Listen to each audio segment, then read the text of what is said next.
Years na kasi ako hindi nakauwi, sir. Kaya hindi ko din nag-expect na makauwi ako na safety at saka natanggap kami ng cash assistant.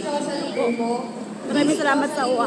Yan, magandang araw po, ma'am. Ma'am, sa Abu Dhabi pa po kayo, no? Apo. Yes, ma'am, para sa kalaman po ng lahat, meron po ba kayong ginastos nung pauwi dito? Paano po yung proseso ng pag-uwi niyo po dito, ma'am?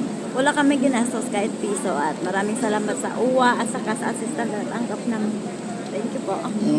Ma'am, sa totoo sila para sa kalaman ng lahat, ano po ba yung nagtulak sa inyo para umuwi na ng Pilipinas? Ano po, baka may pinagdanan o kayo dano po? Para... Dahil sa war po doon, hirapan na kami maghanap ng trabaho. So kaya nag-decide na kami uwi.